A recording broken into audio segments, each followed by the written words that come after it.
unemployment numbers have come up. In the last year, we have had headline after headline about the Great Resignation, the Great Reshuffle, the Great Reimagination, and now everybody keeps talking about '08 and how we're headed into another Great Recession similar to From the Great Resignation to the Great Recession.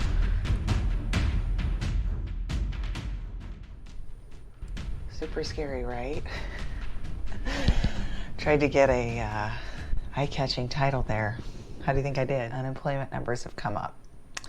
In the last year, we have had headline after headline about the Great Resignation, the Great Reshuffle, the Great Reimagination, and now everybody keeps talking about '08 and how we're headed into another Great Recession similar to '08, and housing prices are going to crash, and we're all doomed. So we're gonna talk about it and see what the unemployment numbers said, and we'll go from there. All right, there I am. Let's see if we can move this puppy. Is the Great Recession coming to a close? And it seems to be slowing down, definitely. We are definitely getting some sort of a slowdown in the economy since the Fed injected a bunch of stimulus money. So we have to remember that when COVID happened, everyone was freaking out. I mean, the stock market crashed. Companies were laying off week after week after week. Every week, 20,000, thousands of employees were being laid off. And then the Fed came out, lowered interest rates, and basically stimulus package after stimulus package was passed, including the PPP loans, which many employers did not have to pay back. So they were able to keep employees on their payroll, whether they needed them or not, and were reimbursed for all of that money and didn't have to pay it back. So companies that wanted to make adjustments in their payroll couldn't. So if you had gotten a PPP loan, and even if you wanted to lay someone off, or someone was ready to move on somewhere else and you made some changes, that could screw up your PPP loan or make it so you are disqualified or something like that. So once the PPP loan was locked in, companies were more likely just to keep staffing as is and just add new staffing. And now all of that is wearing off. Companies, I think, still do have some good balance sheets in comparison to '08. So anyway, with that said, we're just going to read through some of these excerpts from articles that I have been absorbing over the last couple of days, and it seems like the Great Resignation is coming to a close. It's been roughly 1 year since it started, and now we're headed, so are we headed for another Great Recession? So the big question is, are we headed for another Great Recession? So we've definitely seen the economy slow down. We're seeing the stock market take a dump, or crypto took a dump, and we want to know, is this a recession? It probably is, if you're properly defining a recession as far as negative GDP. If you're looking at the stock market, we certainly are. And if you're just looking at general GDP, it's probably going to happen. Part of the reason is because the economy was booming so much with all of that stimulus injection. And if you compare that year over year, there is going to be some sort of a slowdown. A lot of places are saying 4 to 6 quarters. I'm thinking 2 years. I mean, I'm not that expert by any means, but we are being inundated with scary recession stories. So day after day, it's recession, recession, recession. The recession is coming. If you look at the stock market, it's a scary situation if you think back and say, oh my gosh, if I bought stocks at this quarter and then now look at them, some of these NASDAQ stocks are down 90%, 20 to 90%. So if you're looking at the stock market, you're going, this looks like a recession to me, right? But we have to remember that the economy and the stock market are not always one and the same. I know when I was younger, I thought the stock market was an indicator of the economy, and that if the stock market was doing well, that meant that the economy is doing well.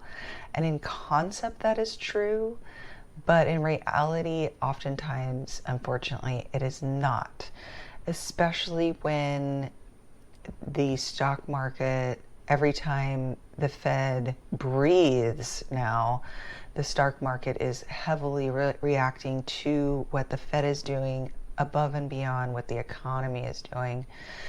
So it's decoupled from the economy in a lot of ways. And I'm not a financial advisor. This is not financial advice, but I think looking at the economy and the stock market as two totally separate things can be helpful and helps you be a little bit more objective.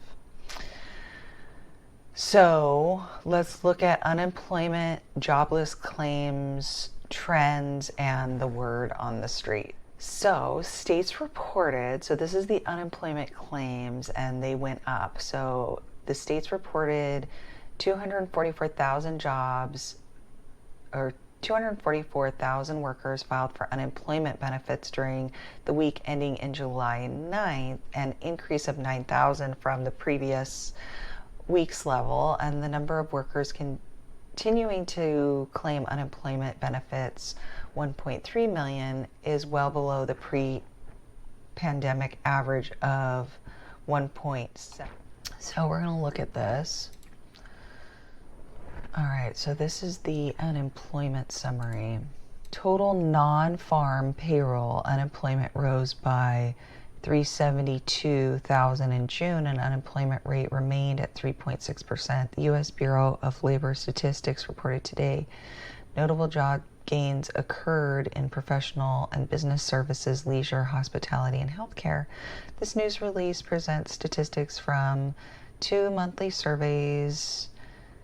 The unemployment rate was 3.6% for the 4th month in a row, and the number of unemployed persons was essentially unchanged at 5.9 million in June. These measures are a little different from the values in February 2020.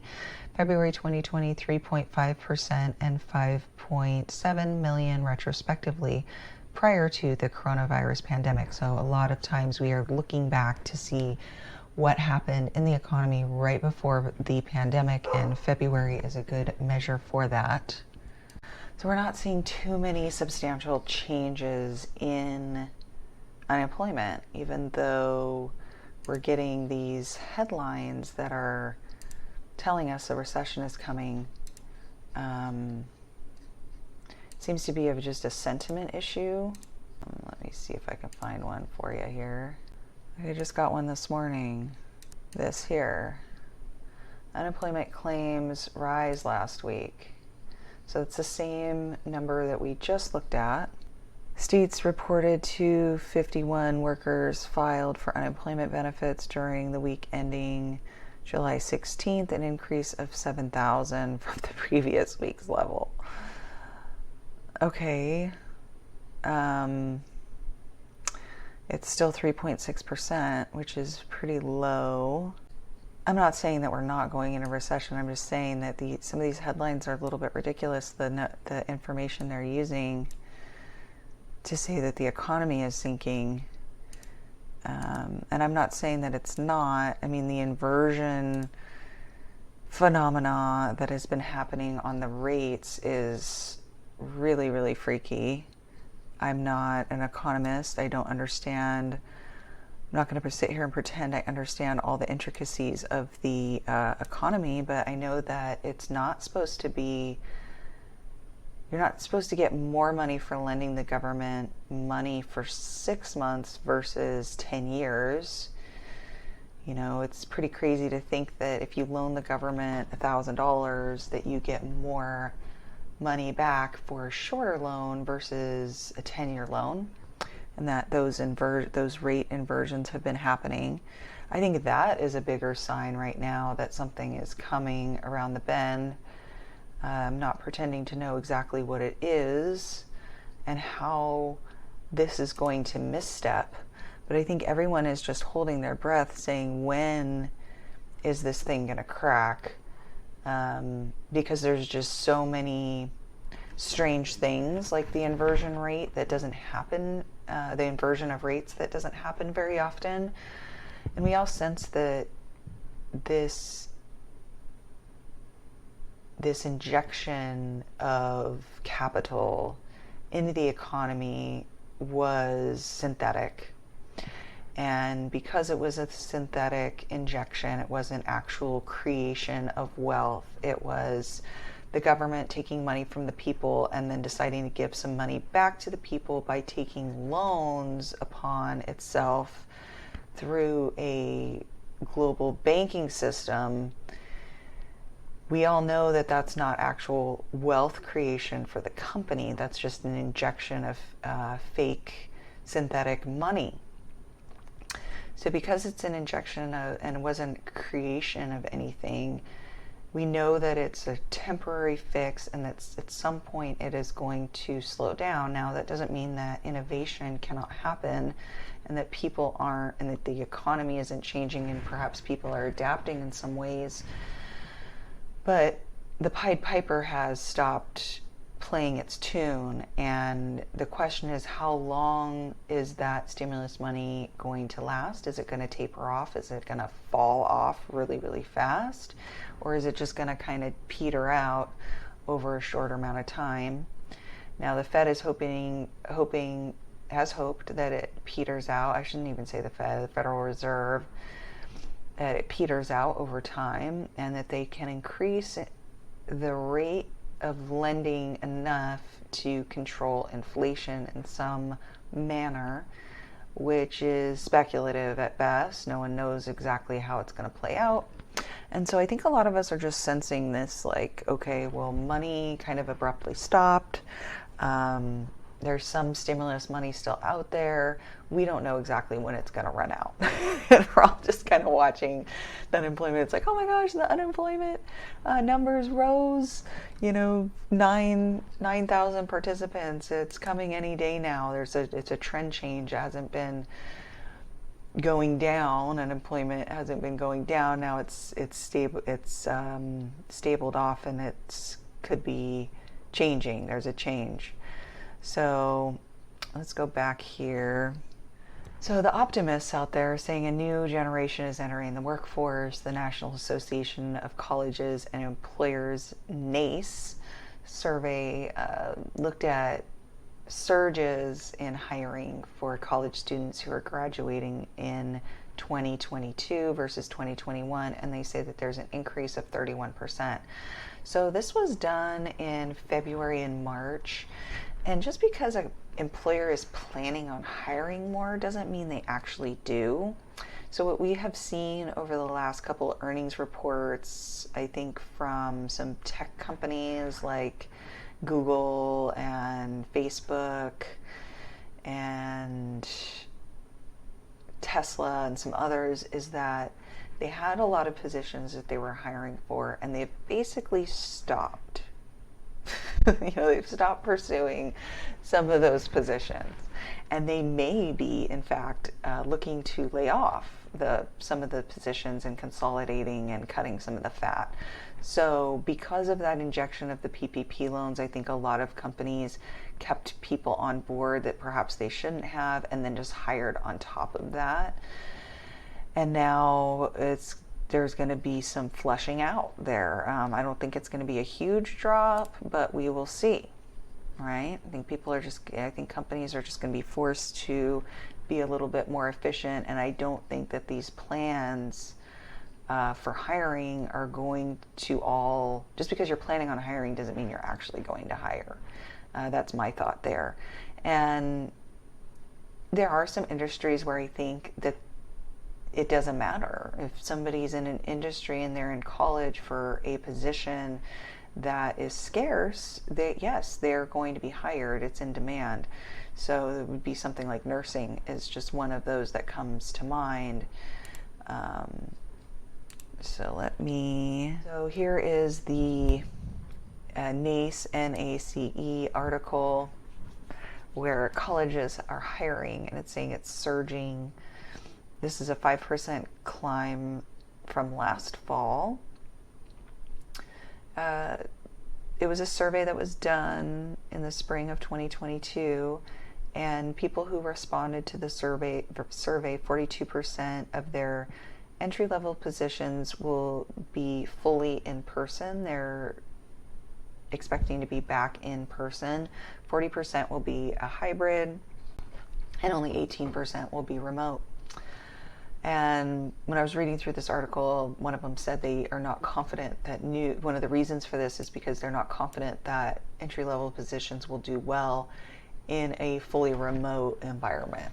Overall percentage of respondents that screen candidates by GPA has fallen to its all-time low of 43.5%. This is a drop from the high point of 2019 when 73.3% of respondents were screening by GPA. So GPA is not as important as it once was.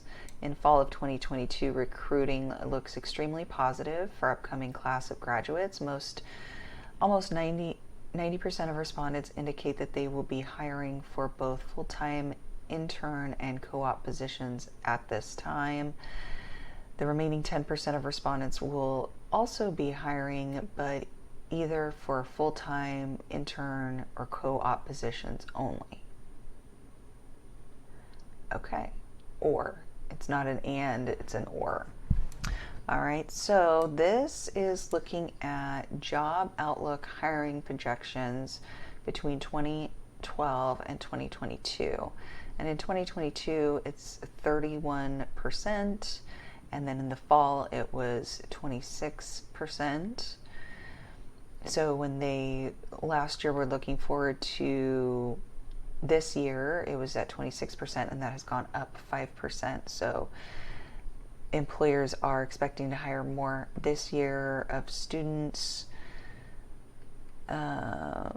And then you can see all these different numbers, like 2013, it was 2%. You know, it was originally the outlook was 13%, and that dropped to 2%. In 2014, it was, within a percentage of each other. Here was a significant drop. Here was a significant drop. Everything else, and then here's a significant increase. So in 2021, the outlook when they were in 2020 and they were looking forward to 2021, they said, nope, we're not hiring, we're sitting on our hands.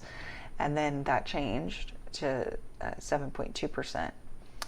And so this just is a huge, dramatic change.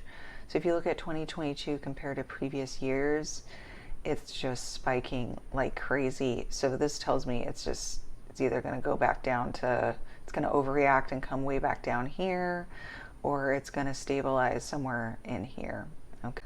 So I just find visuals super interesting. They help me kind of wrap my head around some not so tangible concepts. One gentleman from an article, the SHRM article, said you can't lay off what you don't have. And that was a little bit what I was saying, as far as if you're planning on hiring and you've got all these job openings and then things change, you just delete the job openings, right? You just don't, or you don't put as much energy into your recruitment, or you cut it down, something like that. So if you can't lay off what you don't have. So he's saying perhaps some of these numbers are a little bit skewed because you're looking at the wrong statistics. Instead of looking at unemployment and layoffs, looking at how many job openings there were versus how many job openings there are now. Here is the Bureau of Labor statistics, stating that the number of job openings decreased to 11.3 million the last business day of May. So these are always a month behind or at least with, let's see, yes, so May, June, and then this came out, this is the most recent one that came out July 8th, I believe, July 6th. Okay, so we're waiting on June numbers, and June numbers will come out in August. So the part of the problem is that a lot of these numbers that people are looking at are lagging indicators, as they say. There aren't very many leading indicators. I mean, you could kind of argue that there aren't any leading indicators. If you had a leading indicator that was able to predict markets, it would be worth millions of dollars. There are certainly programs that claim to be leading indicators, but leading by how much? Like, you know, seconds or minutes or a day. It's hard to be forward looking, even just a month or a couple of months, and be accurate. So a lot of these are numbers that are a month or so behind. So we're getting to the point where the stock market and the markets are going to be very reactionary. They have been very reactionary, at least the last about year and a half, you could argue. And every little piece of information, it will get to the point where even if good news comes out, it still goes down. Where everything is negative, everything is, you know, dire. It seemed that when we were in a bull market, that even when bad news came out, it turned into good news. There's like a way to spin it into good news. And we're in the opposite sentiment now. So it's just a different environment where everybody's looking for negatives and everybody's expecting it. So that is where we're at. And my animals are arguing over something. That is where we are. We are looking, everyone's just waiting with bated breath. Okay, what's going to be the first real dramatic drop? And is there going to be a dramatic drop, or is it just going to be the slow bleed where it's going from the job openings decreased to 11.3 million in the last day of May? All right, so we looked at the job openings data from the Bureau of Labor Statistics to see what's going on there. Yes, we have seen a decrease in a lot of industries on job openings, so that's interesting. And the question is, will that continue? We think so. A lot of people think so. Some industries are starting to cool off, but they just never really filled the jobs that they had open. This may be an economic downturn, but I don't think you're going to see layoffs that accompany it. So because what they're saying is because there were so many job openings, a lot of these experts think that they're either going to shop for better talent and then replace underperforming talent, or they're just not going to, a lot of these companies are just not going to fill those positions and maybe just trim a little bit of the fat, but it may not be these huge layoffs like we've seen in other economic downturns. June job growth blows past expectations. There's been 372,000 new jobs in June, surpassing economists' forecasts. However, we have seen that the job openings is starting to decrease. So what decreases before you add new jobs? Well, job openings start decreasing. So you also have to keep in mind that these are numbers that are behind. These are June numbers. This came out on July 8th. And then the job openings report that came out in July was for May. Right? So we're not even going to know what those are, what those were for June until August. Keep an eye on that. Grads are set to out-earn last year's candidates. I'm sure as you've seen, the trend has been a very tight labor market, very competitive benefits and salaries to get new recruits in, to get new talent in the door. And so at some point, the trend has to start changing. And that is really what we are looking for here. It seems that the Great Reshuffle is slowing down, and that a lot of employers are looking for very specific jobs and looking for ways to train people into those jobs without having to pay above the market value of the candidate.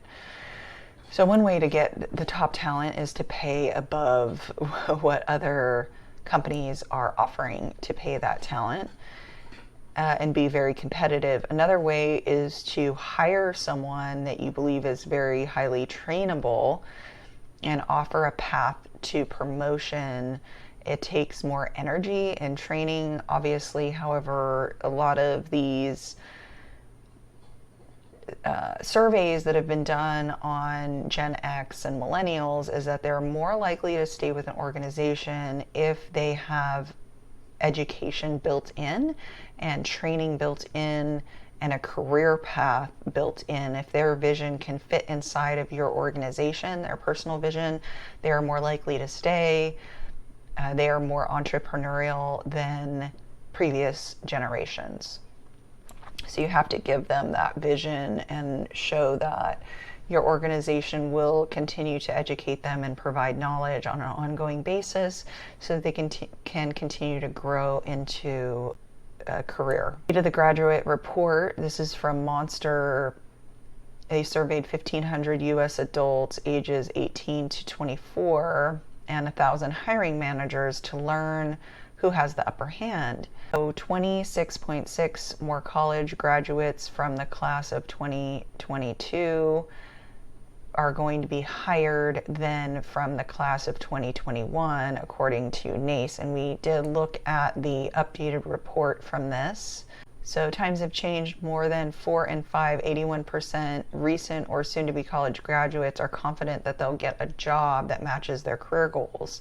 And the pay will be better too, with almost 3/4, 72% of employers reporting raising their entry-level salaries in the past 12 months.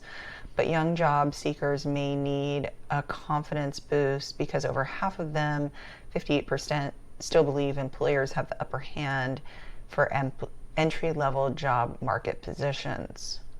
So the takeaway here is the State of the Grad survey from Monster. 72% of employers changed earnings for entry-level positions. Entry-level positions increased their earnings for those positions in the past 12 months. So this is Monster's report. So it's just saying that 58% of graduates think that employers have the upper hand. Gen Z has the advantage. 72% of employers have increased entry-level salaries. Employers, good news for employers, candidates want a long-term commitment. The great ghosting. Everyone's ghosting, but no one's willing to fess up. What gives? 74% of recruiters say they have been ghosted. Gen Z says the number one reason they are ghosting employers is hiring manager was rude or lied about the position. Gen Z job seekers say they ghost the recruiter or hiring manager was rude or lied about the position. That was 31%. Recruiters or hiring managers took too long to get back to me, 29%. The process felt impersonal was 23%. 70% are willing to consider candidates even if they ghosted them. So this is I was talking about this earlier. This is where I saw it. 81% of employers don't trust that entry-level employees can excel working remotely.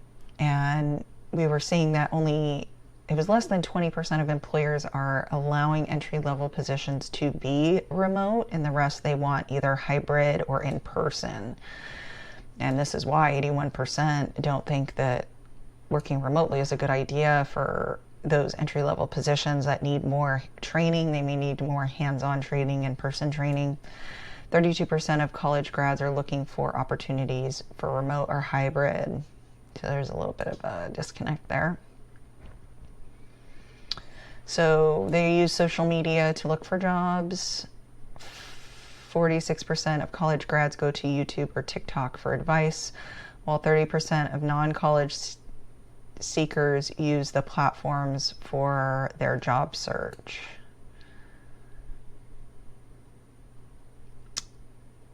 Most use job boards. 24% use career networking platforms. 13% use digital tools. 1 in 5 college grads expect companies to have a strong social media presence. This is where they get into branding and how your brand really matters when you're looking for employees that you can train up into positions, and that employees are looking at Yelp reviews and other reviews to see, like Glassdoor, to see what your reviews are on there before working and looking at your brand. If your brand has a good reputation, they're more likely to work for you in those entry-level positions and stay with you longer and want to train up into a career path within your organization. Are you asking for multiple years of experience in your entry-level position? 40% of college grads say that most difficult part of the job search. 24% of grads think that they have all that's required in the job posting, so 1 in 4. Other pain points for grads: 35% are being left in limbo when they apply online. 34% wasting time re-entering the information over and over again on the app. 31% weeding through lengthy job descriptions. 26% completing apps on outdated or clunky employer websites. What do they want in the job? Career advancement, expectations for... And sometimes it's like, okay, asking the employee what they want is a good idea. I'm not discounting that, but I think sometimes newer people with less experience don't know what a good job looks like, and they don't know how to express what they want and what they need. So here it's saying career advancement, expectations for the position. If you don't have expectations set for your position, you're going to end up hating it. And I think some of these recruits don't really know that. They're just looking at salary. They just think, oh, if I make enough, I'm going to be happy. And sometimes those two can correlate, right? Like the company that's willing to pay you more, they're going to be more high performing, and they're going to set expectations, and they're going to have career paths for you. So it can be a good way for them to weed out some of the employers that won't do that, but not knowing that they need an employer to be there to help them set expectations for the job. Examples of how the company creates a work-life balance: opportunities for remote work opportunities, careers or leadership development programs, company perks like free food or social events. DEI is certainly extremely important for a lot of these bigger businesses. If they don't have this component, I think they're really going to struggle in the future. Get schooled on perk preferences, grads and non-grads. Grad number 1 desired benefit is a flexible schedule. Non-college grads value health care benefits above everything else. Go all in on mental health. 91% of college grads and 83% of non-college grads want to be able to talk about their mental wellness at work. 84% of employees think that their companies need to invest more in mental health resources. Broad-based gains. So professionals in business service sector led for job creation. So 74,000 new positions in the professional and business services section. Major job contributors include leisure and hospitality, healthcare, employment and tourism, hotels, bars, and restaurants. They are still behind the pre-pandemic levels. So it's still down by 1.3 million, or about almost 8% since February of 2020. So again, we like to compare to February of 2020 because that is almost like our benchmark to where the economy was prior to the shutdowns. Gains were surprisingly large in manufacturing. The only major sector to lose jobs in June was the government, which shed 9,000 positions. The number of people in the labor force fell by 353,000 in June, and labor force participation rate kicked down to 62.2% in June from 62.3% in May. It dropped broadly with declines among men, women, and most alarmingly, prime age workers, 25 to 54. So a lot of times they're looking at this and saying, okay, well, are people exiting the job market because they're retiring? And the answer is no. Part of the unemployment numbers are people that just stop looking, and they're called discouraged workers, people that are looking for a job and cannot find one, or those that are holding part-time jobs for economic reasons. Those numbers fell sharply. So looks like those part-time positions may be moving to full-time, and that dropped from 7.1% down to 6.7%. So workers are finding the hours that they want. So if they are filing for unemployment because they once had a full-time job and now they have a part-time job, so that is partial unemployment. They want to work 40 hours, but they can only find work for 20. So that number has dropped below the 2020 levels there. The Future of Recruiting study. Expanded results reveal top 5 must-know hiring insights. Employer brand still matters to a lot, even in this economy. So guess who cares most about this? Yes, passive job seekers. And what I've heard a lot of high-end headhunters say is that a lot of top talent is passively looking. They're not actively looking. A lot of top talent usually is never unemployed. What talent perceive and believe? Job seekers, 39%, not looking for a new job right now. 67% rate themselves as above average or a top performer. Open to new opportunities, 77% rate themselves as above average or a top performer. Active job seekers, 70% rate themselves as above average or a top performer. Employer branding is a top motivating factor for candidates. 82% consider employer brand and reputation before applying for a job. That's a 7% increase in the last 5 years. So, okay. Employers weigh inflation's impact. So employers weigh inflation's impact on annual pay raises in the SHRM survey. It's an HR survey. Most HR professionals are concerned about the effects of inflation on their organizations, including how inflation will affect annual pay raises for the remainder of 2022, according to new findings.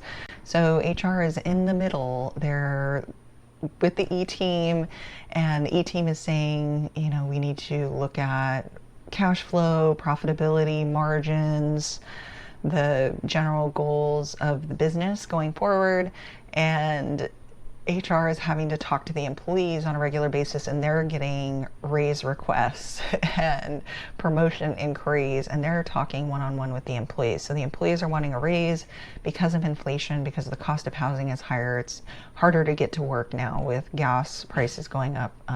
Cost of food has gone up. So they're being asked for these raises. So they are the monkey in the middle here. Overall, 73% of 1,150 HR professionals surveyed from May 10th to May 24th indicated that inflation was a concern at their organization, while 8% said that it was not a concern. So here is the nice graph. So you can see the consumer price index, 9.1% year over year, the highest rate since 1981. The average hourly wage growth was 5.1%, so it's not keeping up with inflation. Average base salary growth, 4.8% year over year. Buying power for workers and take-home pay is dropping. Real inflation, the average hourly earnings fell 3.6% when you're adjusting for inflation. The decline is real for the average hourly earnings. At this point, it's terrible. This is the fastest pace of decline we've seen in 40 years. So most of the time, the wages are able to keep up with inflation, but right now we are not seeing the wages keeping up with inflation. This is the largest decline in buying power for employees in 40 years. The indication that inflation is likely to remain high was provided by the Producer Price Index, the PPI, the key leading indicator for the prices that consumers eventually pay. In July, they announced that the PPI rose 11.3% for the last 12 months, up from 10.8% for the last 12 months in May. So year over year, in June, it was up 11%, and then last one in May was up 10.8%. So which employers are planning to maintain increases along with inflation? So 76% of small organizations, and small is fewer than 100 employees, 27% who said cost of living changes are a standard part of their annual pay adjustments. 65% of medium organizations, so that's 100 to 500 employees, 29% of those say that annual cost of living pay adjustments are automatic. 54% at large organizations, 500 or more, including 27% who make annual cost of living payment adjustments. So we're seeing a bit more than 1/4 of the employers automatically do cost of living increases to help their employees deal with inflation. All items is coming in at 9.1%. Food is a 10% increase. Gas is about 60% increase. Electricity is almost 14%. Utilities is 38%. Apparel is 5%. Medical care expenses is 4.8%. And I talk about medical cost inflation in another video, which I will link here. Airline fees are up 34%. Like the video, please like and subscribe, make a comment down below, let me know what your organization is doing in regards to inflation and what you think is going to happen here. If you want to schedule a call with me and you're currently a client, you can click here. If you're not currently a client, I do require a questionnaire completed ahead of time. I've got that link down below as well. Thank you so much for hanging out with me. I appreciate it, and we'll see you next time.